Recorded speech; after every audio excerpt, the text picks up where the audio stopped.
네, 이 지금 특강의 목적은 서울대학교 영재교육원이 어떤 문제가 있었냐면 예전에 우리가 2018년도 이게 2020년도부터 22년도까지는 서울대가 시험이 없어. 그러니까 전무해.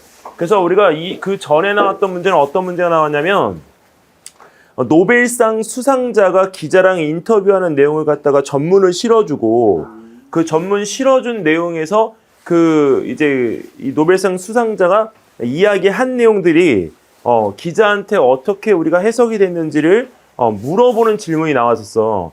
근데 그 질문이 왜 거기서 나왔냐면 세 번째 단어는 회사. 근데 그거는 선생님이 만든 거야. 리처드 파인만. 그치. 그 리처드 파인만의 그 기사를 갖다 가지고 선생님이 문제 유형을 듣고 만든 문제야.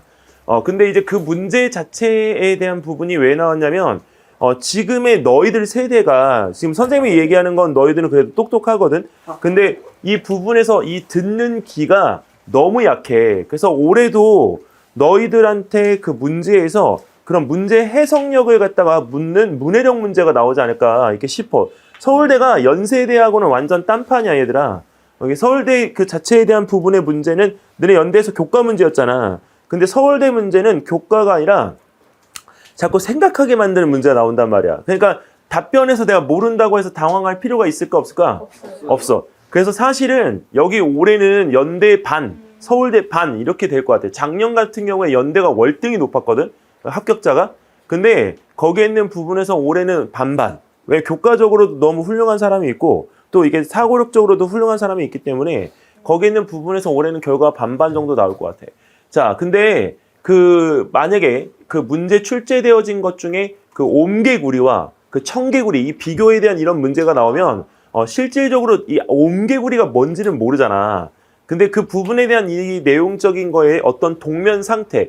개구리가 우리가 잠을 자는 이유가 뭐지? 겨울잠 자는 이유가 뭐야?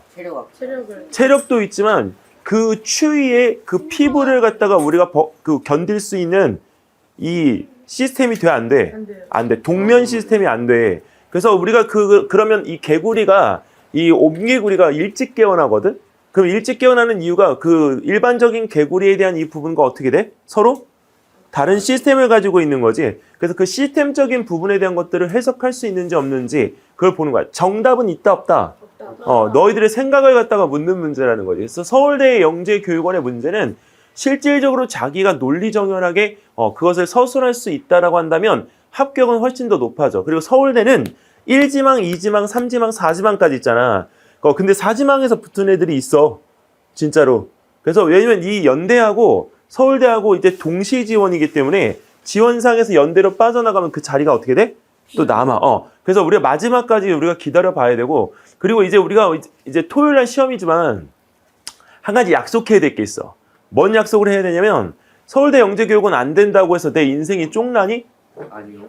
이거는 정말 내가 얘기를 해주고 싶어. 왜 그러냐면 이제 그동안 이제 노력했던 거에 비해서 결과가 안 나와서 그래 우울해 할 수는 있어. 근데 이제 이 자체는 너네 스타트점이야. 너네 입시라고 하는 부분에 대한 거를 이번에 지금 해보는 거잖아. 초등학교 때 지금 첫 입시가 이 서울대 영재교육원, 연세대학 영재교육원이라고 보면 돼. 너네 요새 티처스 프로그램 보지? 네. 티처스에 우리가 어저께 선생님이 이제 유튜브에서 나온 친구의 영상을 잠깐 봤는데, 고3이요? 그 영상에서 우리가, 등급은 이제 우리가 낮잖아. 근데 이제 거기 있는 부분에서 우리가 여기 위에 있는 학교를 갖다 가고 싶은데 그 표현을 뭐라고 하냐면 우주 상향이라고 하더라. 근데 너희들은 우주 상향이 아니야. 너희들 자체가 너네들 너무 좋기 때문에. 그래서 우주 상향이라는 표현은 너희들한테 어울리지 않는다. 알겠니? 근데 그 입장에서 그 친구가 만약에 지금의 현실 점검을 했다면 지금 현재보다 월등히 더 잘하지 않을까? 근데 너희들은 지금 현실 점검을 지금 여기서 우리가 과거에서 하고 미래로 출발을 하는 거잖아.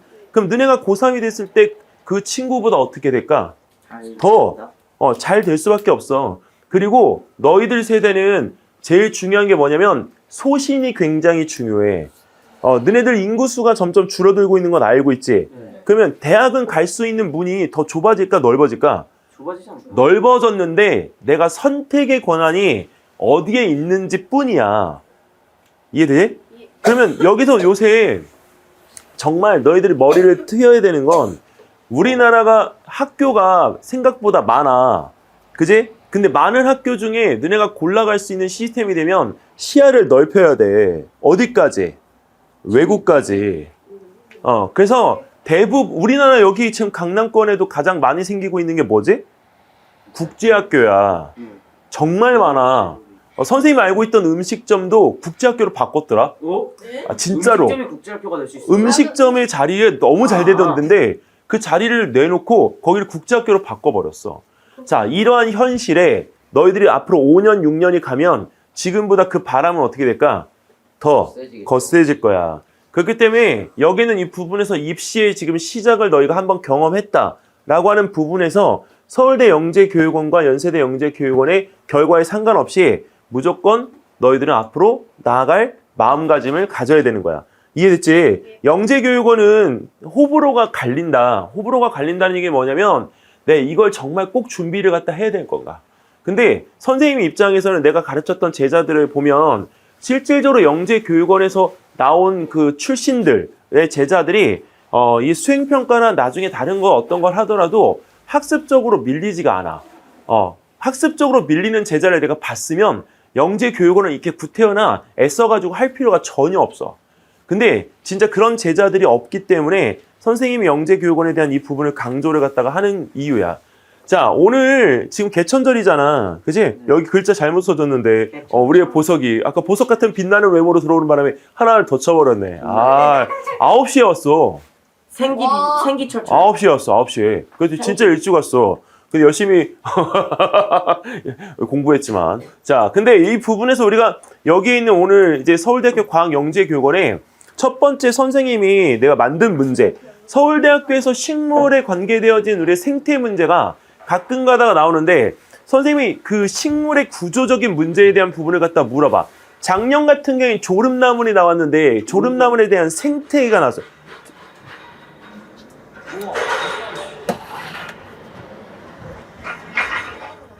엄청 달라. 조름나물이라고 조는 나물이 아니라 그 나무 이름이야. 나무 이름. 너네 거기에 있는 그 부분에서 우리가 서양 고추나물이라고 하는 게 있거든. 그 서양 고추나물 같은 경우에 혹시나 나올 수가 있어서 왜 그러냐면 그게 그 서양 고추나물은 항생식물이야. 그 식물 자체에 우리가 뭐가 있냐면 항생제의 그 약효가 있어. 그러면 거기 있는 부분에서 우리가 그런 세균이나 이런 것들 죽이는 데 있어서 우리가 쓸 수 있지. 근데 뭐야? 걔는 천연이지. 그래서 그런 것들에 대한 부분, 우리 세인트 존스 식물이라고 하는 거야. 네? 세인트 존스가 원래 그 식물의 이름이야. 우리 한글로 번역했을 때가 우리 서양고추나물이고. 그래서 그런 부분에서 우리가 가지는 특징들을 갖다 알아야 되는데, 자, 식물의 잎이 이렇게 말리는 식물들이 있더라고. 이거 왜 말리는 걸까? 고데기한 것처럼 생겼어. 그치. 고데기한 것처럼 이렇게 꼬아놓은 건데, 너네들이 봐도 이게 우리가 신기하지 않아? 근데 이 부분에서 잘 봐라. 알부카 스피랄리스하고 알부카 콩코르디아나야. 왜 둘 다? 알부카지. 그냥 비슷한 종이라는 거죠. 같은 부류인데 잎에 말리는 형태가 조금은 다르고 거기 있는 부분에서 우리가 이 자라는 부분들이 조금 약간 모양이 다르더라고. 근데 이 꼬불거리는 이유가 무엇인지 우리가 물어봤을 때 너희들은 무엇이라고 우리가 답을 갖다 할 거야? 진짜 약간 고데기처럼 약간 열에 관련된 거 아니에요? 열이면 식물한테는 열이라고 하는 부분보다는 뭐에 우리가 그렇지 온도지 온도. 자, 그리고 식물이 자랄 수 있는 조건들을 생각해봐. 뭐가 있어? 빛. 빛도 있고 토양 양분. 양분도 있고 물에 물 수분도 있고 또 이산화탄소 무슨 농도? 이산화탄소 농도. 자, 여러 가지가 있지. 근데 그럼 너네들이 그 부분에 대한 자라는 조건들에 대한 것들을 이제 우리가 알았으니까 쓸 수가 있겠네. 자, 온도는 어떻게 된 걸까? 온도. 너네 여기 지금 이거 말린 거 보이니? 이게 말렸어요? 선생님 선생님 식물에 머리 한 조각. 왜 피나? 하얀 피가. 수익이다. 또 꺾었다. 이게 고무나무라서 이 고무가 지금 나오는데 여기 잎이 지금 말려 있는 거 지금 보여? 이거? 예. 이거 잎 왜 말릴까? 말라서 아니야. 이 잎이 말리는 이유가 여러 가지가 있는데 일단 양분 상태도 있지만 햇빛이 비추지 않는 경우에 잎이 말려. 그리고 또 하나 잎이 넓어서 말려. 그리고 또 하나 수분이 너무 많아서 말려. 이해돼? 수분이 많으면 여기는 이 부분에서 우리가 잎이 이렇게 말리더라고. 그럼 수분이 빠져나가는 걸 조절하려고 그러는 거예요? 그럴 수도 있겠지? 자, 근데 이 부분에서 얘는 너네 해바라기 같은 경우는 너네 해바라기 움직이는 거 봤어? 해 따라 움직이지 않아요? 왜 따라 움직여? 어떻게 움직이는 거예요? 이게 만약에 네가 태양이잖아. 선생님 해바라기야. 그럼 네가 움직이면 내가 너 움직이는 방향으로 꽃이 이렇게 돌아가. 어떻게 돌아가요? 왜 돌아갈까? 그거 혹시 아는 사람? 이유. 햇빛을 더 잘 흡수하기 위해서? 자, 너네 키 언제 자라니? 네? 키 언제 자라냐고요? 잘 때 자라지? 네. 잘 때 자라요? 잘 때 뭐가 나와? 성장 호르몬. 생물들은 쉴 때가 아니고 어둠 속에서 우리가 성장 호르몬이 나온다. 식물은 여기 있는 이 부분에서 왜 이 해바라기가 태양을 갖다 쫓아가냐면 이 해바라기 여기 뒤에, 얼굴이잖아. 여기 뒤에 여기 뭐가 있냐면 성장 호르몬이 있어. 성장 호르몬이 햇빛을 보면 안 돼. 그러니까 그걸 갖다가 우리가 막기 위해서 이 꽃이 뭐 하는 거야? 자꾸 햇빛을 이렇게 차단시키는 거야. 산탱이시겠다? 그러면 해가 만약에 360도를 갖다 돈다라고 가정할 경우에는 해바라기가 어떻게 될까? 트위스트가 되겠지. 용수철처럼. 이해되지? 자, 그러면 일단 기본적으로 여기서 우리가 이렇게 꼬이는 이유는 우리가 햇빛의 양에 대한 이 부분도 영향이 있을 거라고 추측할 수 있잖아. 여기서 성장 호르몬이 자라야 되니까 자라면서 꼬이는 거잖아. 자란 상태에서 꼬이는 게 아니라. 그지? 그 다음에, 그러니까 그 성장 호르몬에 대한 이 이야기도 있을 것 같고. 네, 두 번째는 우리가 여기 있는 이 부분에서 물의 양이 많은 식물은 어떻게 자랄까? 선생님 생각해봐. 선생님이, 자꾸 내 배를 보지 말고. 처럼 자라지 않아요? 자, 선생님의 몸에 있는 지방세포를 물이라고 가정해봐. 지방세포가 이렇게 많아지면 내 몸이 이렇게 구부정하게 자라겠어? 어떻게 자라? 빵빵하게. 지금 이 상태처럼 자라겠죠. 자, 여기는 이 부분에서 어떻게 배가 이렇게 자라? 자, 이렇게 우리가 여기 이 하울링이 울리는 것처럼 저번에 이거를 쳤더니 어머 선생님 하울링이 집에까지 들려요 이러시더라고. 어머님 감사합니다. 네. 자, 근데 거기 있는 부분에서 여기 이거를 이렇게 할 때 지방세포가 채워지는 것처럼 물이 차면 식물의 잎이 꼬여 안 꼬여? 안 꼬여. 왜? 빵빵하게 되기 때문에 이렇게 곱게 자라. 이해되지? 그럼 여기는 이 부분에 거꾸로 이야기하면 물의 양이 뭐 한 거야? 얘는 부족한 거야. 부족한 거. 자, 그래서 그 이유를 정리하면 지금 이 식물은 건조하고 추울 때 말리더라고. 건조하고 추울 때. 왜 말릴까? 자, 여기서 힌트. 왜 말릴까? 이제 우리 해보자. 추워서 이렇게 너무 추워가지고 여기 비슷해. 늘 강아지가 겨울철에 털의 길이가 길어지는 것과 같은 원리라고 보면 돼. 자, 이제 설명해봐, 누가. 움츠려가지고 이 온도를 잘 조절하라고. 너 파카 입는 거하고 똑같은 거야. 파카? 단열? 단열 때문이야. 그 안에 뭐가 채워질까? 공기. 공기는, 그러면 쉽게 말하면 여기는 이 부분에서 말리게 되어지면, 너네 이 잎이 만약에 우리가 정전기를 가질 수 있다라고 한다면, 그 정전기를 가지고 있는 틈 사이에 뭘 갖다 가둘 수 있어? 공기를 갖다 가둘 수가 있어. 그러면 이 부분에 공기를 가지고 있는 잎은 자연적으로 우리가 뭐 할 수 있는 거다? 단열의 효과로 그 추워지는 이 계절에 그 식물의 그 전체를 보호할 수가 있는 거지. 그래서 그런 부분의 효과들도 우리가 가지고 있을 수가 있는 거고, 실제 일조량이 적으면 우리가 말리지가 않는데, 이 식물은. 일조량이 많아서 우리가 그 부분을 갖다가 해. 너네 잎이 탄다는 얘기 들어봤니? 탄다? 햇빛에 탄다? 햇빛에 타기 때문에 잎을 갖다 보호하기 위해서 말리는 것도 있는 거야. 자, 그 다음에 우리 세 번째는 아까 잎이 저장하는 경우, 물의 양이 부족할 경우에 우리가 이렇게 잎이 말리는 경우. 그래서 이런 전체적인 부분에 대한 것들은 우리가 여기 있는 이 부분에 대한 것들을 종합해서 쓰면 될 것 같고, 그 다음에 개화 시기에는 이게 잎이 우리가 여기서 꼬이는데, 실질적으로 우리가 그 휴면기에는 우리가 여기서 말리지 않는데, 그 이유가 뭐냐면 이게 선생님이 생각했을 때는 휴면기에는 에너지 사용량이 어때? 줄어들어. 근데 우리 개화 시기에는 쓰는 에너지가 어때? 많아져. 그러면 여기는 이 부분에서 우리가 잎으로 전달할 수 있는 그런 부분의 양 자체가 적어지니까 실질적으로 우리가 여기 있는 이것들에 대해서 우리가 이 개화 시기하고 다르게 휴면기에는 우리가 여기서 말리지 우리가 않게 되어지는 거지. 그래서 우리가 여기 이 식물에 대한 이 모양을 갖다가 보고서 다시 한번 정리를 갖다 하게 되면 이런 특징적인 부분에 대한 것들을 연결 지을 때는 너네들이 식물이 꽃을 갖다가 떨어뜨리고 열매를 맺은 다음에 열매를 따잖아. 그럼 다음번 꽃이 우리가 여기서 생기기까지 우리가 기간을 휴면기라고 그래. 그러니까 우리가 보통의 식물로 하면 우리가 나무 같은 경우에 사과나무 같은 경우에는 사과를 따고 그 다음에 우리 봄에 우리 꽃이 필 때까지를 우리가 휴면기라고 하는 거야. 근데 우리가 1년생 풀들 같은 경우 휴면기가 없어. 그래서 그런 부분에 풀과 나무가 조금 달라. 근데 이 부분에 얘는 우리가 다년생 식물이기 때문에 이 표현을 갖다가 쓸 수 있게 되어지는 거야. 이게. 자, 또 그래서 여기는 이 부분에 구조적인 문제가 나오면 얘들아 분석할 때 선생님하고 한 가지 약속을 갖다 해줘야 될 게 바로 뭐냐면 여기서 우리가 아까 온도나 햇빛이나 물에 의한 이 부분으로 식물에 대한 전체적인 분석을 갖다 해줄 것. 이거 무슨 조건이지? 식물의 생장 조건? 아니, 배웠잖아. 광합성 조건이잖아. 아. 그러면 이게 언제 나오냐? 2학년 1학기 4단원의 식물과 에너지 단원에서 나오는 거잖아. 그러니까 이 부분에서 교과에서 벗어난 내용이 안 벗어난 내용이야? 벗어나지 않은 내용이라고. 이해됐어? 자, 여기까지 질문. 없어? 네. 없어? 자, 그러면 이제 우리 넘어가 볼까?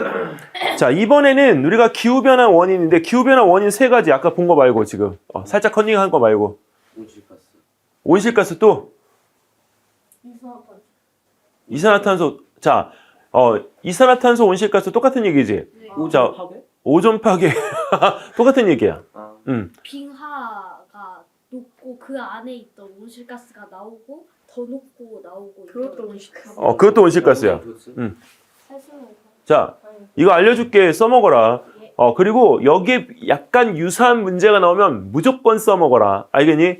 왜 그러냐면 너희들의 수준을 완전 높여줄 수가 있다. 서울대학교 영재교육원에 우리가 진학하는 애들 중에 기본적으로 우리가 이 설명력이 되게 좋은데 어휘력이 되게 좋은 친구들이 합격률이 훨씬 더 높아. 그래서 거기에 있는 부분에서 우리가 써먹는데 일단 기본적으로 자연적인 원인은 태양 활동하고 화산 활동이지. 그지? 근데 화산이 터지게 되면 당연히 거기 있는 부분에서 우리가 기후적인 변화를 갖다 가지게 돼. 더워져? 오히려 추워져. 왜? 무슨 가스 때문에? 화산가스, 화산재 때문에 햇빛이 차단돼서 더 우리가 추워져. 저번에 선생님이 설명할 때 하버드 대학 교수가 우주 공간에다가 우리가 탄산가스 뿌린 거 무슨 프로젝트라고 얘기했었지? 스코펙터 프로젝트야. 그 박사 이름이 스코펙터야. 그래서 스코펙터 프로젝트야. 근데 우리가 우주왕복선 이 지구는 이따만 한데 여기는 이 부분에 요 작은 우주왕복선에 가서 뿌리면 그거 가지고 햇빛을 차단시킬 수 있겠어 없겠어? 없지. 더워? 네. 잠깐만 선생님 틀어줄게. 얘기를 하지. 뭐 조금 하다가 듣다가 50분씩 하고 쉬는 시간 줄 테니까 만약에 자세가 늘어지면 늘어져도 괜찮아. 이거 할 때 잘 듣고 만약에 여기서 지금 수빈이처럼 궁금한 게 있으면 무조건 치고 들어와. 왜냐면 질문을 갖다가 해주면 여기 있는 사람들 다 들을 수 있어. 그럼 화산재 주요 성분이 뭐예요? 화산재의 주요 성분은 우리가 암석에 있던 지각 성분들이 올라오는 거기 때문에 변성함에 대한 부분들의 마모나 그 다음에 우리가 공기 중에서 거기에 있는 그 화산가스 자체에 대한 부분은 90%가 다 수증기야. 근데 거기는 폭발한 가루들이 우리가 날아오는 거기 때문에 실질적으로 거기에서 우리가 쌓이는 양이 화산이 뿜어낸 화산탄의 양보다 훨씬 적어. 근데 그 미국에 있는 그 베이라고 하는 거 VEI인데 그게 화산 폭발 등급이거든. 근데 그 베이가 백두산이 7이야. 근데 백두산의 위력 알지? 터졌을 때 전체 지구의 연평균 기온을 5도를 갖다 놨어. 5도. 그럼 빨리 터트려야 되는 거 아니에요? 선생님은 내가 이 얘기를 갖다가 내가 해. 무슨 얘기를 하냐면 진짜로 지구의 연평균 기온을 갖다가 우리가 낮추고 싶으면 그냥 화산 2개만 터트리면 돼. 어디가 있냐? 베이 7은 우리가 여기 예전에 우리가 그 베수비오 화산 있잖아. 폼페이에. 그것도 베이 7이야. 어느 정도 위력인지 이제 감이 오지. 근데 그게 우리 인도네시아에 있는 탐보라 화산이라는 게 있어. 근데 그것도 베이 7이야. 인도네시아 경제를 완전하게 우리가 망가뜨린 그 화산이 베이 7이라고. 우리 백두산 베이 7.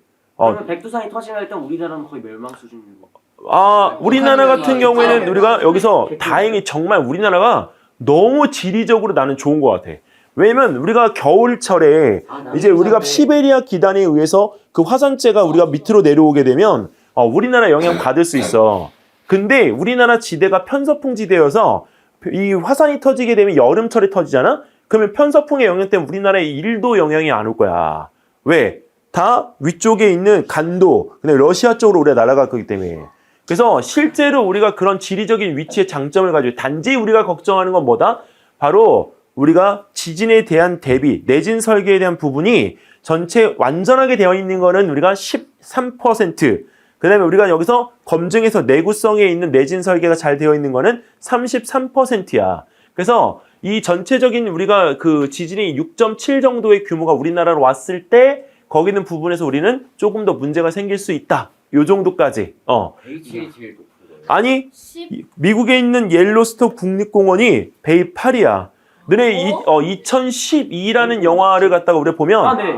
거기서 진짜 폭발하는 게 그게 농담이 아니고 겁나 진짜 큰 실제 실적인데? 있을 수가 있는 일인데 그 터졌을 때 아까 이야기한 화산재가 어느 정도의 양이 나오냐면 그랜드 캐년을 갖다가 전체를 메꿀 수 있을 정도의 화산재가 우리가 뿜어져 나온다라고 얘기를 해. 우와.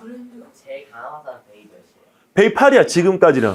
이게 옐로스톤 국립공원은 진짜 거기 서 있으면 이게 출렁거려서 이게 움직여. 거기 다 이게 서 있으면 사람이 이게 땅 지면이 움직이는 게 눈에 보여. 뚫리는 거 아니에요? 뚫릴 수밖에 없죠. 언젠간 터져. 언젠간 터지는데 언제인지는 우리가 알 수 없어. 그럼 옐로스톤 어떡해요? 국립공원에 놀러 갔다가 옐로스톤- 화산 폭발로 사라질 수도 있는 거고. 옐로스톤 그거 화산 겁나 깊어. 자, 여기에는 이 부분에서 우리가 아까 너희들이 얘기했던 온실가스 배출하고 이런 것들은 다 산업적인 요인들인 거지. 자, 그리고 이제 인위적인 사람이 직접 우리가 해서 만든 인위적인 원인이 이런 산업적인 활동도 있지만 우리가 대기 중에서 우리가 오염물질 배출하는 거, 심지어는 우리가 식물을 기르기 위해서 우리가 쓰는 비료에서도 그 오염물질들이 나와. 그리고 우리 가축에서 나오잖아. DDT 요? DDT 말고 DDT는 여기는 이 부분에서 온실가스의 원인이 될 수는 없어. 이거는 DDT 그리고 지금 사용한다 안 한다? 안 한다. 자, 근데 이 기후 변화에 대한 이 원인에 대한 부분들을 우리가 세 가지 분류를 우리가 살펴봤는데 실제로 우리가 여기서 우리가 기후 변화에 대한 원인을 갖다가 짚어진 원인은 여러 가지 추측할 수 있지만 아직까지도 과학자들이 여기서 우리가 내용적인 부분에 대한 것들을 이야기하지는 못해. 근데 이 밀루틴 밀라코비치가 뭐라고 이 얘기를 갖다 하고 있냐면 지구가 뜨거워지고 있는 또는 차가워지고 있는 이유를 가장 과학적으로 설명한 사람이야. 이 사람의 이야기를 너희들이 꼭 알고 있어야 돼. 실제로 우리가 여기서 태양에서 오는 이 햇빛 때문에 우리 지구가 더워지고 있는 건 맞잖아. 지구의 모든 에너지의 근원은 뭐다? 태양 에너지잖아. 자, 그런데 여기서 우리가 이 부분 잠깐 한번 얘기 좀 해보자. 이게 밀란코비치가 이야기한 것 중에 우리가 이심률에 대한 이야기가 있어. 선생님이 저번에도 한번 이야기를 했었는데 이제 그게 잘 안 와닿으니까 이 부분에 대한 거 할게. 지구가 태양 주변을 갖다 어떻게 하고 있어? 공전하고 있잖아. 근데 우리가 뭐 또 공전하고 있어? 태양도 우리 은하를 공전하고 있지. 그렇기 때문에 그 원심력에 대한 이 부분에 반해서 그 볼텍스 이론에 대한 부분을 갖다 정리를 갖다 하게 되면 실제로 우리가 태양을 여기 있는 이 부분에서 이 타원형의 궤도로 돌고 있는데 어느 순간이 되어졌을 때 지구는 원 모양의 궤도로 바뀌게끔 돼. 근데 그 주기가 얼마냐? 10만 년이야. 그래서 진화도 10만 그러니까 우리가 거기서 있는 이 부분에서 우리가 10만 년의 주기에 따라서 지구가 뭐해? 더워졌다가 추워졌다가 더워졌다가 추워졌다가 이해되지? 그럼 지구온난화라고 하는 게 자, 너네들 생각해봐. 사람이 인위적으로 만든 것도 물론 있겠지만 거기에 이런 부분까지 우리가 더해지게끔 돼서 지금 플러스에 플러스가 되니까 어떻게 된 거야? 지금 더워지는 거지. 자, 그 다음에 우리가 두 번째는 지구의 자전축은 우리가 23.5도로 우리가 알고 있잖아. 근데 지구의 자전축이 얘들아 기울어졌다가 다시 서. 기울어졌다가 다시 서. 그럼 모든 교과서 다시 바꿔야 되는 거예요? 이 부분에 대한 거는 우리가 여기서 교과서에 적용을 받아야 되는 게 맞지. 근데 현 세대에서는 23.5도가 우리가 맞는데 이 주기가 42,000년 주기로 해서 21.1도부터 24.5도까지 우리 변화해. 야, 그러면 우리가 지금 더워졌잖아. 그지? 더워졌으니까 우리가 지금 현재는 이번 우리 여름철에 폭염을 생각하면 우리나라 기준으로 자전축이 우리가 더 누이고 있는 거야? 세워지고 있는 거야? 세워지고 있는 거예요. 어떻게 되고 있는 거야? 무엇인 거예요? 뉘어지는 거지? 네. 그치? 여기 있는 이 부분에서 얘가 이렇게 조금 더 데려간 거지? 그 1도 차이가 지금 어떻게 되고 있는 거야? 엄청나게 우리한테 덥지? 너네 지금 우리 가을인데 벌써 오늘 나오는데 선생님 5도더라, 5도. 5도예요? 5도. 오늘? 가을이 없어. 선생님네 집에 5도야, 5도. 여기 대치동 오니까 아침에 7시에 왔는데 여기 딱 오니까 9도야. 날씨가 미쳤네. 그래 이 부분에 대한 것들이 우리가 이렇게 극하게 나뉘고 네, 그림에는 22.1도인데. 21.1도. 아 이게 22.1도라고 하는 이 부분에 대한 거의 간격은 여기는 이 부분에서 그림에서 나타나는 범위이고 실질적으로 우리가 여기에서 우리가 그 범위 최대 범위는 21.1도가 맞아. 근데 여기는 이 부분에서 이 자전축의 기울기가 우리가 기울어진다는 거 움직인다는 생각은 너네들이 안 해봤잖아. 근데 우리 배우잖아. 자전축이 수직일 때 예상하잖아. 계절 있어 없어? 없지. 근데 만약에 천왕성처럼 우리가 이 자전축이 누워있게끔 되어지면 어떻게 될까? 그 상태로 우리가 돌게끔 되어지면 빨리 바꾸겠네. 이 부분에서 우리 전체적으로 낮과 밤에 대한 이 부분의 시간 차이가 나타나지 않는 데다가 더군다나 우리가 뜨거운 데는 뜨겁고 차가운 데는 차갑고 그러면 뜨거운 데 사는 생물과 차가운 데 또는 밤에 사는 생물과 낮에 사는 생물이 확연하게 구분되어지겠지? 그래서 생물이 우리가 다양성이 우리 여기보다 더 단조로워질 거야. 자, 그 다음에 여기는 이 부분에 대한 건 너희들이 아직 아는 내용이니까 간단하게만 설명하고 넘어갈게. 수직으로 빛이 들어올 때하고 여기서 이 비스듬히 들어올 때 어느 쪽이 더 우리가 온도가 높아져? 이거 설명해봐. 어떻게 설명해야 돼? 이게 한 곳에 딱 몰려 있으니까. 자, 이거를 설명할 때 여기다가 앞 글자도 딱 하나만 넣어주자. 단위 면적당. 이 단위 면적이라고 하는 건 일정한 면적을 갖다 가리키는 거야, 표현이. 그래서 단위 면적당. 이 표현 쓰려고 이거 가르쳐 주는 거다. 자, 그 다음에 우리 지구의 자전축의 기울기가 지금 23.5도인데, 자, 24.5도가 된다면 지구는 어떻게 돼, 점점? 뜨거워져요. 우리, 여기는 이 부분에서 우리가 지금 현재 우리나라잖아. 근데 얘가 세워지게끔 되어지는 거니까 지금 현재 상황으로는 우리가 뜨거워지는 것보다는 더 온도가 시원해지겠지. 그지? 근데 누이게끔 되면 어떻게 돼? 우리는 더 수직에 가까워지기 때문에 우리나라는 더 더워질 거야.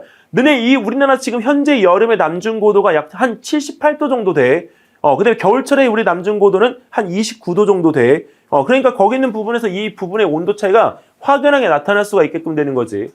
자, 그리고 여기서 이제 세차 운동인데, 이 지구의 우리 자전축에 대한 이 세차 운동이 어떻게 되는 거냐면, 너는 팽이가 돌 때, 팽이가 어떻게 도니? 여기서 우리가 도는데 이렇게 돌잖아. 우리 자전축은 이렇게만 돌고 있는 줄 알고 있잖아. 근데 뭐 한다고? 그럼 도는 게 세 가지인 거예요? 그래서 가전도 하고 자전축이 돌기도 하고 가전도 하고. 그렇지. 이 세차 운동으로 인한 시간 주기가 22,000년이야. 자, 그러면 어떤 때는 조금 더 자전축이 기울어진 상태에서 우리가 느릴 수도 있겠지만 우리가 또 어떤 때는 우리가 이 기울어진 상태에서 조금 더 세워질 수도 있겠지. 그래서 이런 부분에 대한 것들, 잘 봐. 첫 번째는 20률이었지. 두 번째는 자전축의 변화였지. 세 번째는 뭐야? 세차 운동이지. 자, 여기 있는 어떤 한 부분에서 온실가스 이야기 들어간 거 있어 없어? 없어. 자, 이 부분에서 왜 수준이 높아진다라고 이제 이야기했는지 이해되지? 자, 그래서 이런 세차 운동이나 20률이나 그다음에 자전축에 대한 변화로 인해서 지구가 더 더워질 수 있다라고 하는 결론을 내릴 수가 있게끔 되는 거야. 자, 여기까지 우리가 누가 한번 정리해 볼 사람? 전체적으로 우리가 보통 생각하는 지구 온난화의 원인은 온실가스인데 저 이름은 생각이 안 나는데 저 어떤 과학자가 지구의 밀란코비치라는 과학자가 지구의 공전 궤도의 20률 그리고 지구가 자전축의 기울기가 21.1도에서 24.5도까지 변화하면서 이게 뉘어질 때마다 온도가 점점 더 올라갈 수 있다는 두 번째 이론. 그다음 세 번째로 지구 자전축이 세차 운동을 일으키면서 지구 온도가 온실가스 외에 별개의 원인으로도 온도가 상승할 수 있다라고. 여기서 세차 운동에 대한 이 부분이 이거 기억이 잘 안 나면 이거 도는 거다. 도는 거.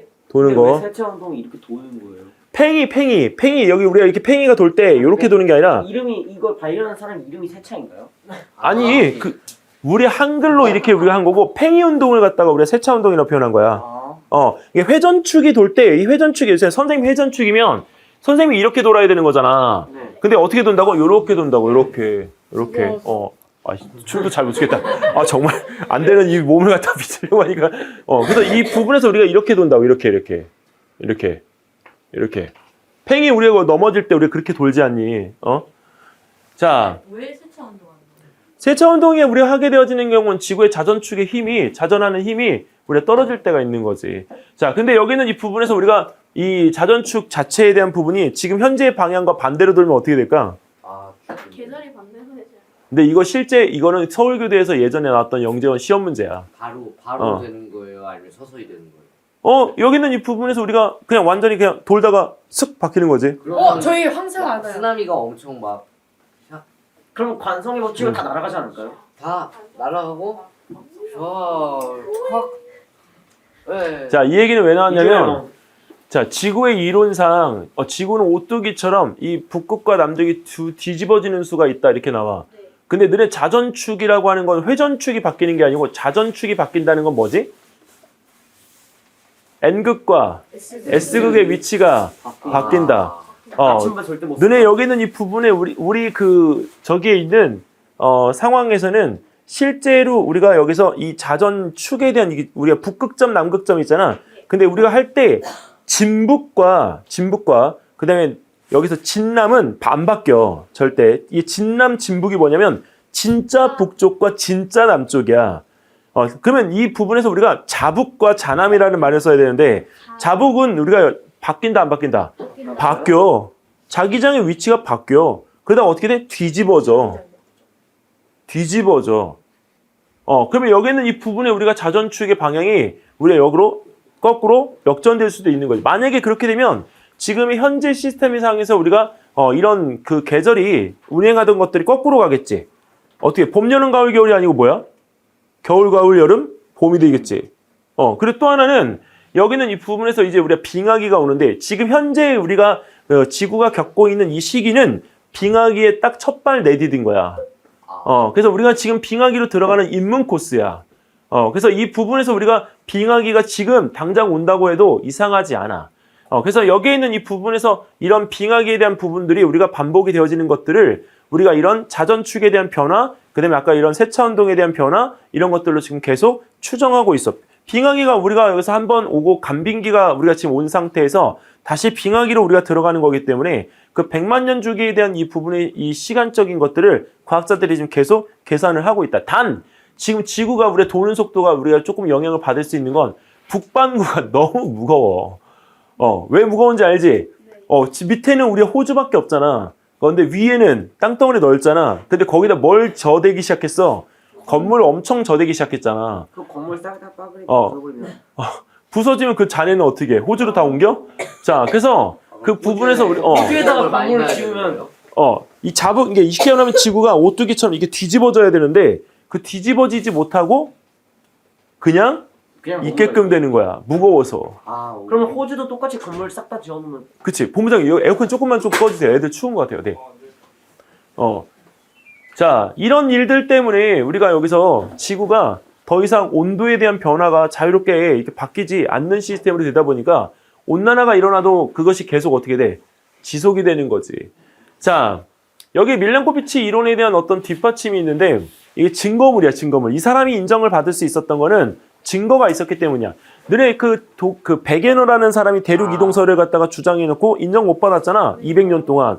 거의 학계에서 추방당하고 나서 그 사람의 학설은 완전히 묻혀졌어. 그러다가 누가 홈즈가 멘틀 대류설을 갖다가 주장하면서 그게 다시 급부상한 거란 말이야. 근데 이 부분에 밀란코비치는 1976년에 바닷속 깊은 곳에서 80만 년의 기록이 담긴 퇴적물을 갖다 채취해. 근데 중요한 거는 이 퇴적물을 갖다가 채취를 갖다 하는 과정에서 그 사람이 직접 들어가서 우리가 채취할 수 있는 기술이 있었을까 없었을까? 그때 않았어요. 이제 근데 우리가 한계가 있었기 때문에 거기서 들어갈 수 있는 그 깊이가 있었는데 실제로 지금은 무인 잠수정을 통해서 그 퇴적물에 대한 층들이 바닷속 전체에 우리가 퍼져 있는 것들을 우리가 알게끔 됐어.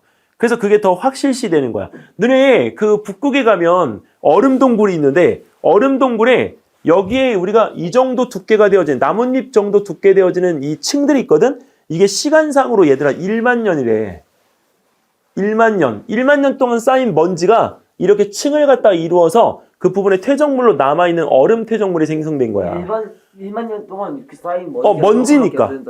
그 먼지가 그 부분에서 쌓여가지고 이런 층들을 갖다 분석해서 실제로 우리가 어떤 일들이 있었는지 유추를 갖다 해낼 수 있는 기술들이 다 이제 나오는 거지. 자, 그리고 이제 두 번째는, 이 사람은, 프리의 변환 만드신 분 아니에요? 맞아. 자, 근데 이 부분에서 우리가 이 대기의 온실효과, 너네들이 이야기하고 있는 이 온실가스의 영향은 이 프리에가 만든 이론이야. 자, 여기는 이 부분에서 우리가 그 온실효과에 대한 정의를 갖다 먼저 물어봐야 되는데, 온실효과 우리 뭐지? 단순하게 얘기하면 지구가 온실처럼 열을 잡아놓은 지구가 더워지는 거지. 자, 근데 여기서 우리가 들어왔는데 못 나가?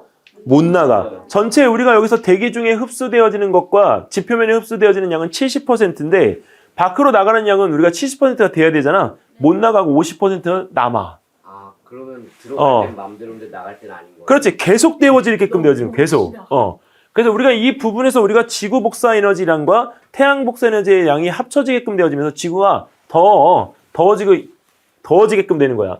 자, 근데 이 부분에서 우리가 이 질소하고 산소를 갖다 제외한 모든 기체가 실제로는 우리 온실가스 주범이라고 놓고 보면 돼.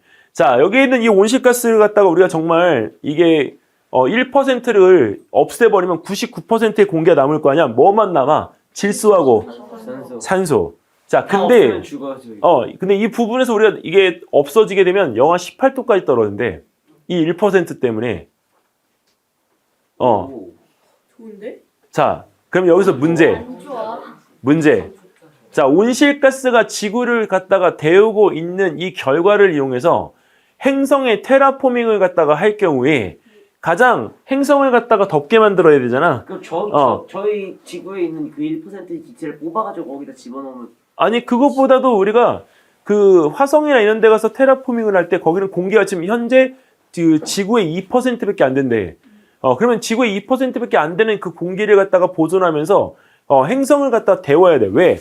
화성이라는 이 행성은 이 외핵 운동이 없어가지고 실질적으로 자기장이 형성이 안 되다 보니까 태양풍을 그대로 맞아. 그래서 이 화성의 표면의 그 평균 기온은 영하 68도야.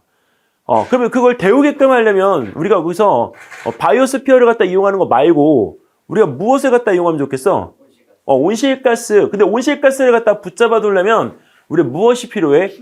중력이 필요해. 그럼 우리 여기서 중력을 갖다 크게 만들려면 우리가 뭐가 있으면 좋을까? 내가 생각해봐. 중력을 크게 만들려면 우리가 뭐가 있으면 좋을까? 화성 안에다가 쇠를 채워요? 질량을 질량을 높이기 위해서 뭐를 해야 돼? 도시를 지어요. 도시? 또 이거 되게 중요한 얘기다. 행성의 질량이 작으면 물을 붙잡아두는 힘과 공기를 붙잡아두는 힘이 약하기 때문에 화성처럼 물이 뭐한다? 휘발된다. 휘발. 증발이 아니고 휘발된다. 그래서 우리가 화성에 물이 없는 이유 중에 하나가 행성의 크기가 지구의 절반이기 때문에 물이 휘발된다. 이렇게 우리가 표현을 갖다 하는 거야. 그러면 아까 이야기했던 것처럼 건물을 갖다 짓고 이 행성의 크기를 갖다 어떻게 하면 돼?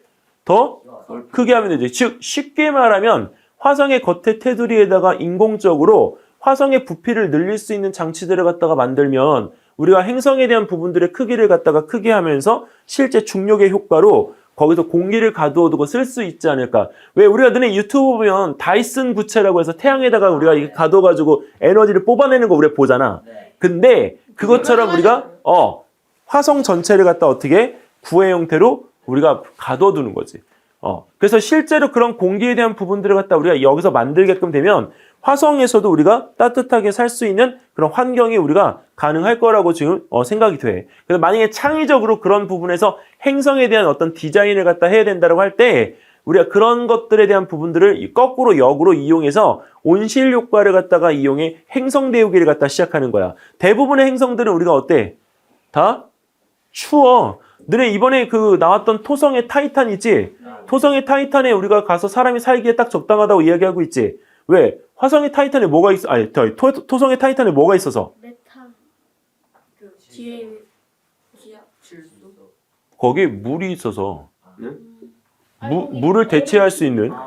근데 그 부분에 우리가 토성의 타이탄이 태양으로부터 멀잖아. 네. 그러면 온도가 어떻게 되겠어? 맞아요. 낮으면 물이 어떻게 돼야 돼? 얼어요. 근데 얼지 않아. 왜요? 얼지 않아. 그러면 물이라는 거야? 물이 아니라는 거야? 물이 아니란 거는 물이 아니라는 거야. 그래서 거기는 호수가 있는데 무슨 호수냐면 메탄 호수야.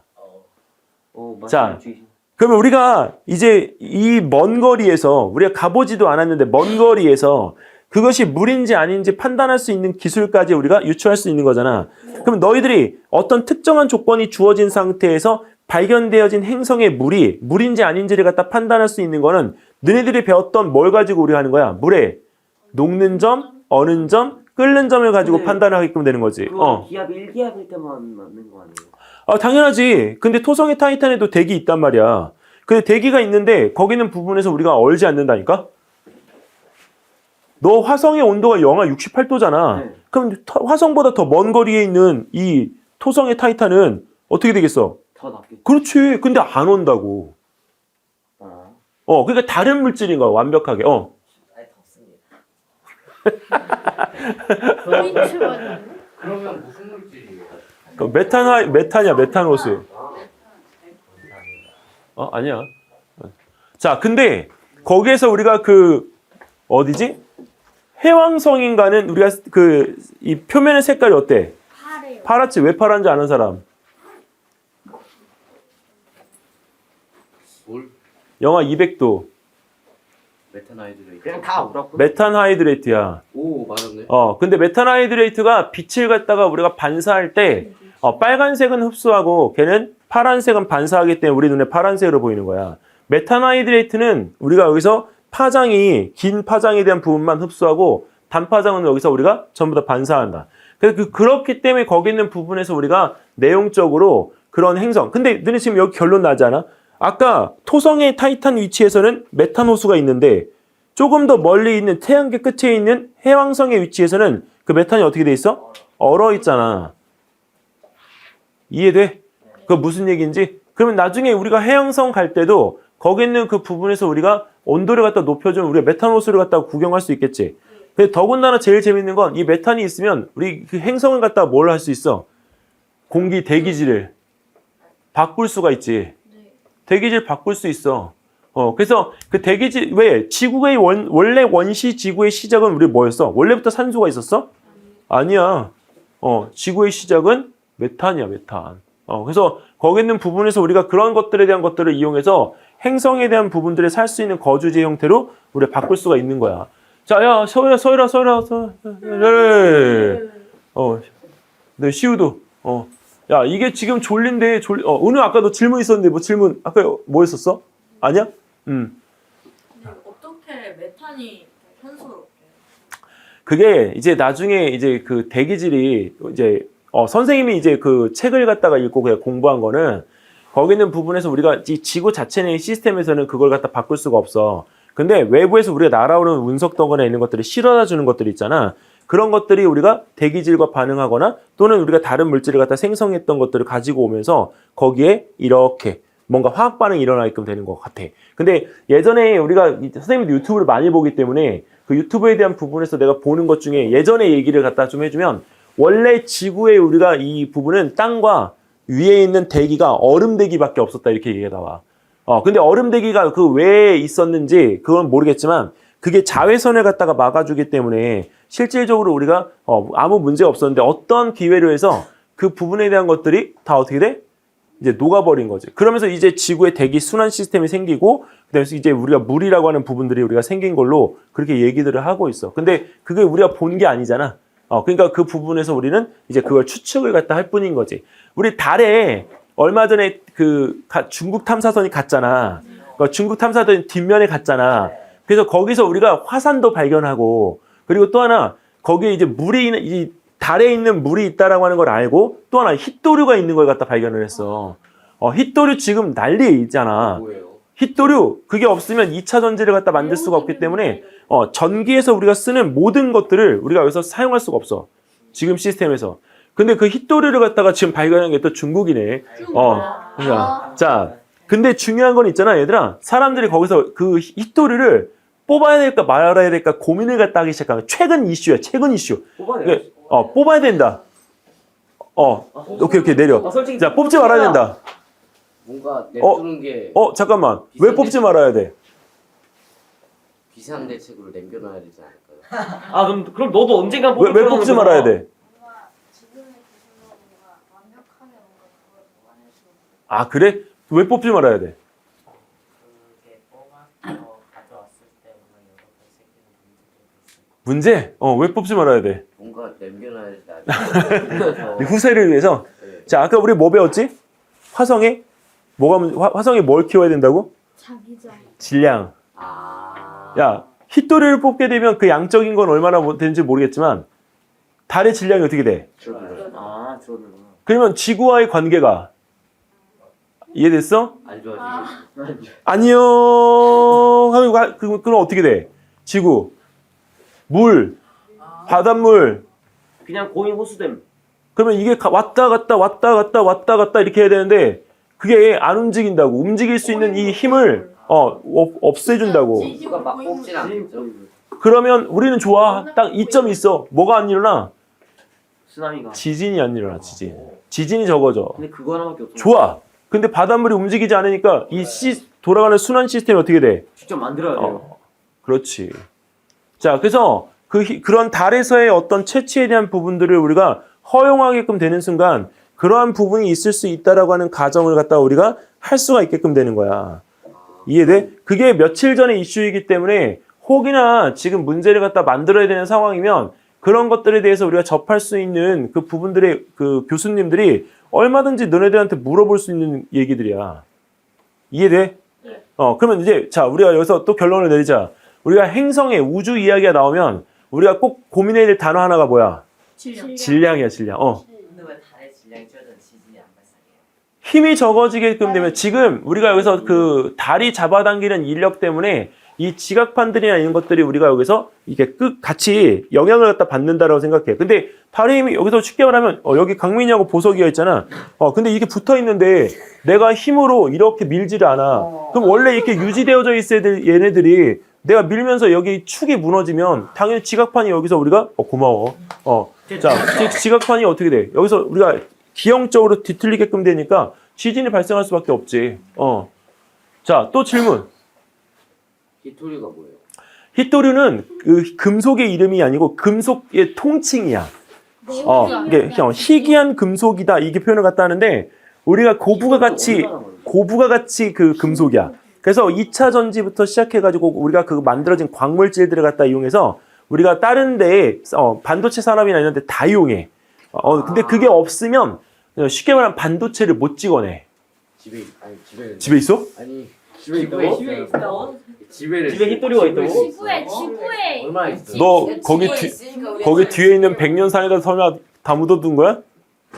야 저기에도 반드시. 뭐 나중에 파면 나올 수도 있었죠. 우리나라 원래 히토류가 없는 걸로 얘들아 나왔는데 히토류가 우리나라에서 또 발견이 돼가지고 그 히토류에 대한 부분에 대한 어떤 희망이 생겼어. 너네 이 금속이 어느 정도나 우리가 중요하냐면 이 부분에서 우리가 히토류를 갖다 원해서 너네 볼리비아 있지? 네. 볼리비아에 우리 뭐가 있어?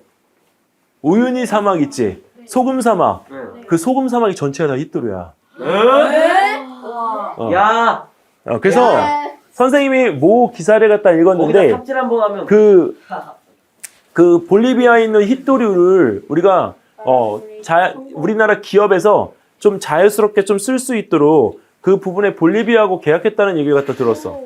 근데 그런 부분에 대한 것들을 국제적으로 자꾸 왜 하려고 하냐면 우리나라는 사람 인적 자원은 굉장히 많지만 실질적으로 우리가 광물 자원은 적은 나라잖아.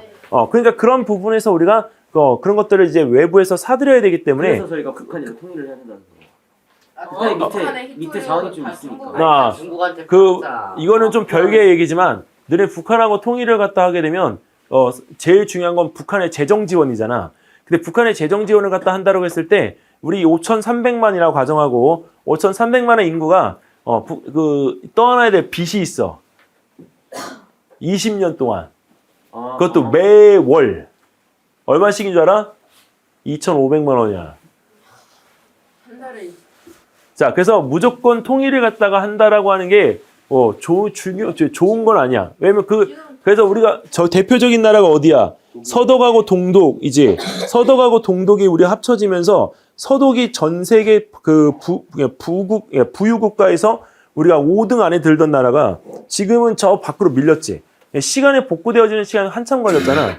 그래서 실질적으로 그런 일들이 우리가 벌어질 거기 때문에 지금 이게 합쳐진다라고 하는 거에 대한 이슈는 좀 이제 먼 이슈야. 그러니까 우리가 여기서 순간적으로 될 수도 있겠지만 그게 우리가 자의적으로 뭔가 이렇게 협의를 통해서 될 것 같진 않아. 응. 우리 합치면 자, 온실가스 1등은 너네가 생각하고 있는 교과서에서 배우는 거 바로 수증기지. 근데 수증기가 1등이야, 얘가. 그래서 우리가 수증기는 이거 왜 그래? 수증기가 1등인 이유. 많으니까. 수증기 많지 않아. 0.001%야. 전 지구상으로 우리가 너네 이 지구를 덮고 있는 물이 전체 몇 %야? 70. 자, 거기서 수정해 줄게. 70%라고 하는 거는 표면에서 70%야. 깊이가 아니고.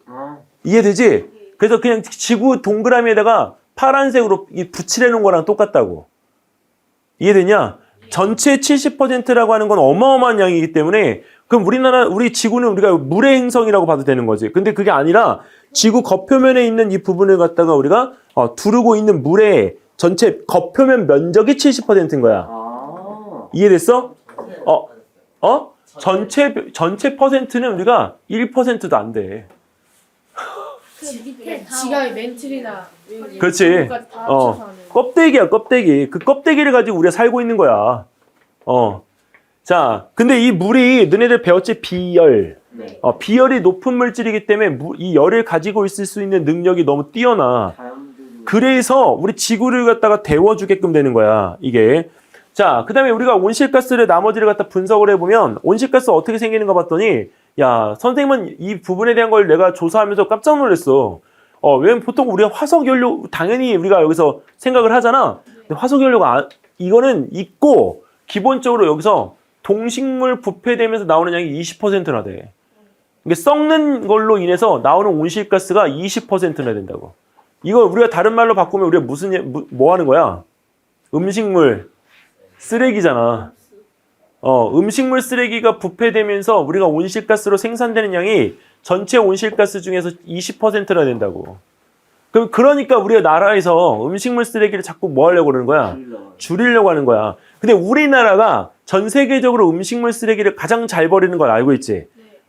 음식물 쓰레기 우리나라처럼 이렇게 분리해서 버리는 나라가 없어. 다른 데 그냥 바닥에 다 버려. 자, 그러면 전 세계에서 이산화탄소를 갖다가 뿜뿜뿜 우리가 하는 건 우리나라가 2위지만 음식물 쓰레기를 우리가 전체를 지구상의 온실가스를 만드는 우리나라 말고 다른 나라가 다 해당이 되는 거야. 우리나라 온실가스 이산화탄소 배출량 전 세계 2위야. 인당 2위인 거예요? 총합 2위인 거예요? 단위 면적당. 깜짝이야. 땅이 중국. 총합 2위인 중국 그대로. 중국은 우리나라를 모두 다 이기고 싶어해. 그래서 우리가 그런데 중요한 건 얘들아, 이 음식물 쓰레기 버리는 거에 대한 부분들을 외국에서 다 배워가지고 가고 있어. 그래서 외국에서 종량제 봉투라고 하는 걸 보고 되게 신기해서 음식물 쓰레기에 대한 이 부분들을 갖다가 버리는 거를 도입을 해서 그 운영을 갖다 실제 하고 있어. 근데 여기서 우리가 이렇게 동식물이 부패되면서 나오는 양도 있지만 실제로 인간이 우리가 생산하는 양도 우리가 어떻게 돼? 이것까지 전부 다 따지게 되면 77%고 나머지 23%는 어디 나올까? 이거 자연적으로 나오는 거지? 자연적으로 나오는 건 어디서? 화산. 식물, 화산, 또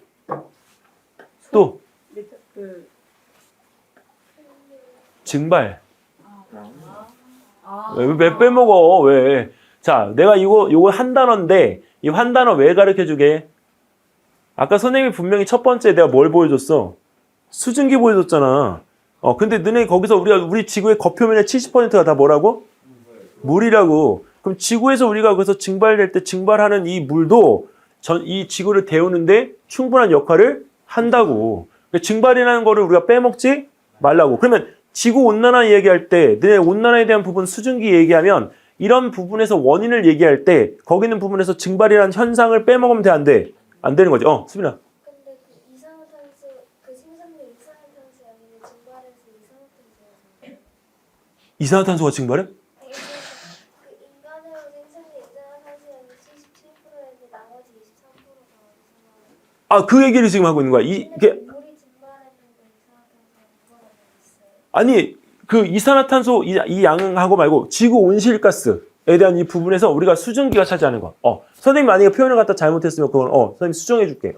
거기 있는 이 부분에서 23%에 대한 부분은 아까 식물과 그 다음에 우리가 아까 동물에 대한 어떤 그 부분에서 나오는 것들, 그 다음에 우리가 또 하나는 이산화탄소 발생량에 대한 부분이 자연적으로 우리가 바위가 부서지면서 거기 있는 부분이 이제 약간 뭐라고 해야 되지? 미세먼지 같은 효과가 우리가 나타날 때 거기 있는 부분에서 나타나는 경우가 있어. 근데 이게 바위가 부서지는 거는 이제 실질적으로 우리가 이 태양열에 의한 거기 때문에 인간하고는 상관이 없어. 그거는 많이 더워?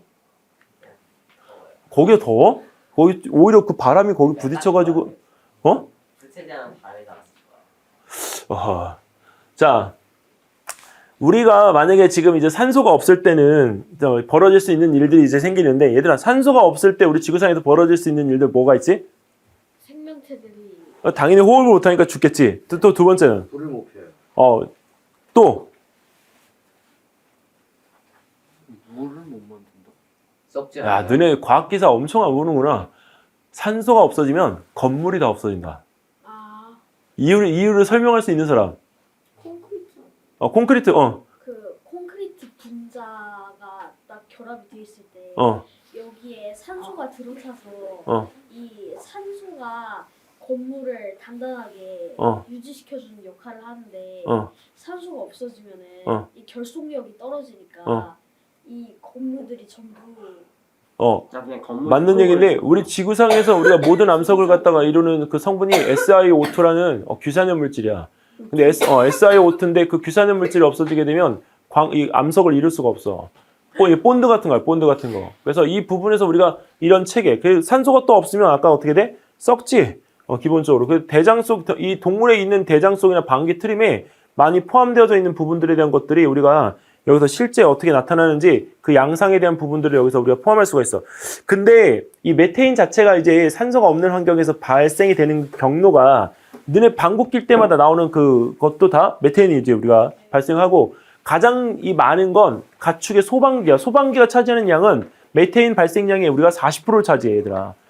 너네 먹을 때마다, 고기 먹을 때마다 하나씩 메테인이 계속 발생을 하는 거야. 자, 그리고 또 하나는 이제 우리가 여기서 그 메테인은 왜 중요하냐면, 이 메테인 자체가 우리가 그 열을 붙잡는 능력에 대한 것이 훨씬 좋아. 이산화탄소의 열이 60배나 돼. 그러면 아까 거기 그 토성의 타이탄 같은 경우는 메테인 호수가 있다고 했잖아. 그러면 거기 있는 부분에서 열을 붙잡는 능력이 뛰어나기 때문에 행성의 보온 능력도 어떻게 돼? 훨씬 더 올라갈 수가 있겠지. 자, 그리고 자, 웃음가스. 이거 치과 치료할 때 우리 쓰지. 자, 근데 이 부분에 우리가 아산화질소인데, 아산화질소가 얘들아 분해가 잘 안 돼. 이게 한 번 발생이 되면 공기 중에 머무르는 시간이 100년이야. 100년.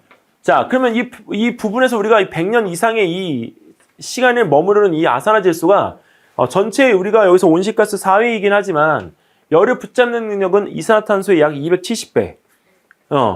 물은 그럼 그 수증기는 얼마? 수증기는 여기는 이 부분에서 우리가 이산화탄소보다 물이 붙잡는 능력이 훨씬 더 뛰어나. 물이 온도 변화가 거의 없어. 근데 너네들 그래서 우리 몸의 70%가 이 물이 차지하고 있는 이유도 우리가 항온 동물이기 때문에 그 온도를 유지하기 위해서 하는 거라 진짜 온도 변화가 없어. 그게 물은 문제가 뭐냐면 얘는 열을 붙잡아서 우리가 열을 가지고 있는데, 물은 가지고 있는 능력이 너무 뛰어나다 보니까 온도 변화가 자체가 거의 없어서 문제야. 이게 방출을 하면 되는데 방출이 거의 안 되는 거야, 얘는. 자, 그런데 자, 여기 현재 우리가 1.1%밖에 차지하고 있지 않은 이 1.1%라고 하는 건 전체 대기양이 아니고 온실가스 중에 1%야. 근데 그 차지하는 이 양이 1%밖에 안 되는 얘가 우리가 여기서 열을 붙잡는 능력은 얼마나 될까? 270배. 선대. 이산화탄소에. 1000배. 1만 배다. 1만 배. 이길 수도 있었는데. 자, 너네는 지금 여기서 수업을 들으면서 이 프레온가스를 쓰고 있잖아. 네. 끄자. 그리고 이 누가 이거 요새 많이 써? 연예인들 머리 고정시키는데. 그리고 냉장고. 근데 냉장고는 프레임 가스가 없으면 홈크렌지. 냉장고까지. 모든 냉매제에 쉽게 말하면 삼성과 LG가 이 냉장고를 갖다가 에어컨을 생산하는 이상 지구상에서 프레온가스는 뭐 한다? 없을 수 있다 없다. 없다. 자, 그럼 얘들아 이제 생각해보자. 자, 만약에 이 부분에서 너네가 대안점을 갖다 제시를 할 때 현명한 대안점, 물어보지는 않았지만 현명한 대안점을 갖다 제시하려고 한다면 자, 이제 저 냉장고와 에어컨을 사용하면 안 됩니다. 이렇게 얘기를 갖다 할 거잖아, 분명히. 대체하는 아니야? 것을 위해야 되잖아. 어떻게 얘기할 거야? 적게 사용하자 그래. 아, 그렇지. 적게 사용하자 이게. 근데 안 사용할 수는 없는데 첫 번째 뭘 갖다 우리 바꾼다? 냉장고에 냉장고나 냉장고를 뭐 김치 냉장고는 장독대로 바꿔가지고 묻어놓고 답다. 괜찮아. 아닌데 여기 저 지금 냉장고하고 에어컨에 들어간 게 우리가 프레온가스잖아. 그게 냉매제라 그래. 냉매제. 네. 그 냉매제의 종류를 개발해야 돼. 두 번째, 그 냉매제인데 냉매제의 특징이 있어, 얘들아. 온도에 따라서 상태 변화가 매우 쉬워야 돼.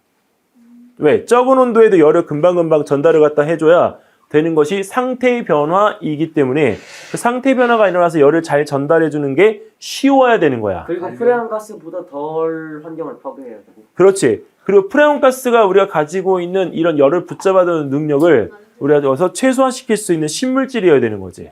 그거 어디서나 봤는데 어떤 기체를 엄청 고압이랑 이렇게 누르고 열을 엄청 많이 풍기한 다음에 빨리 도는 프로펠러 같은 거 넣으면서 회전을 시키면 열을 막 흡수하거나 뭐 차가워진다는데. 거기서 너네 자 여기서 개념 가르쳐 줄게. 이거는 나중에 써먹어 얘들아. 선생님이 그냥 생각한 거야 이거는. 지금 아까 저 친구 얘기를 듣고 제가 지금 생각이 난 건데 자 열이 문제가 되는 거잖아. 그럼 열은 없앨 수 있어 없어? 없죠. 아 있잖아. 있어요? 네 저번에 설명해 줬잖아 한번. 까먹었구나. 폐열. 아, 폐열이 뭐지 폐열? 열을 다. 잘게 쪼개서. 열을 갖다가 다 뭐해? 조금씩 있게 되어지면 지구상에서 에너지 보존 법칙이 성립이 안 되지. 네. 왜? 에너지가 뭐 한다? 고갈. 에너지가 어떻게 된다? 없어져. 왜? 이 양이 적으면 다른 에너지로 전환될 수 있어 없어? 없어. 없으니까 에너지가 어떻게 돼? 소멸돼. 자, 그러면 우리는 열 에너지에 대한 부분은 물론 잃어버리겠지만 우리한테 훌륭한 뭐가 있어? 태양이 있잖아. 네. 그럼 우리는 그러면 잘 봐. 이제부터 우리가 이제 본론적으로 얘기를 해서 얘 죽었다. 보석아, 예, 토전생. 야 가만히 있으니까 무료하지? 영원히 없어. 조금만 참어. 여기까지만 하고 한 템포 쉬었다 갈게. 벌써 지금 1시간 됐나? 쉽시다. 1시간 됐네. 진짜요? 자, 봐봐. 자, 좀만 참어. 잠깐만, 몸 좀 풀게. 11시 6분이야. 11시 7분인데요. 자, 얘기하던 거 마무리 짓게. 그 부분에서 아까 이야기했던 폐열을, 우리가 지금 지구 온난화 때문에 우리가 문제가 되는 열을 없애는 방법으로 고안을 해보면 지구 온난화에 우리가 물질적인 부분 말고 열 에너지 차원 쪽에서 그걸 갖다 어떻게 할 수 있어? 해결을 할 수가 있겠지. 이해돼? 이게 무슨 얘기인지 이해되니? 이해 안 되는 사람. 이게 지금 거기 쉽게 말하면 여기 있는 이 부분에 이만큼의 양이 있어. 근데 얘는 다른 걸로 전환되어질 수 있는데 필요한 양이야. 근데 이게 최소한 요만큼이 있어야 다른 걸로 전환을 갖다 할 수가 있어. 근데 이거를 이만큼이 되기 전에 이걸 줄이면 얘는 그냥 소멸된다고. 상태 변화가 안 되면 에너지 전환이 안 되기 때문에 없어진다고. 근데 그러면은 에너지 보존 법칙이 성립 안 성립 안 되지. 그 이론적으로 우리가 성립하는 거야. 그거는 무조건. 그래서 너네들이 여기서 우리가 어떤 움직이는 기계 장치에서 열이 발생하잖아. 근데 그 기계 장치에서 우리가 발생하는 열은 우리가 다른 에너지로 전환시킬 수 있어 없어? 없어. 그냥 소멸이야. 그래서 에너지가 없어지는 거야. 이해되니? 현실에서는 불가능한 거죠. 그렇지.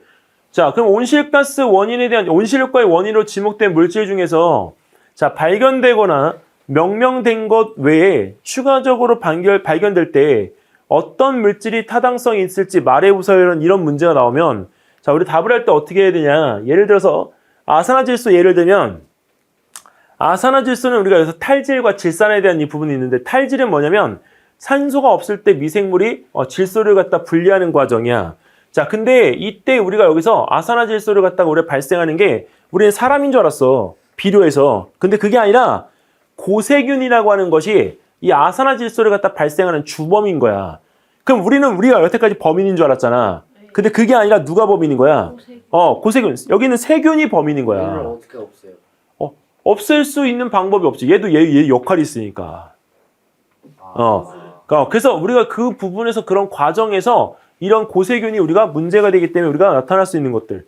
여기 그래서 이 해결은 어떻게 하냐?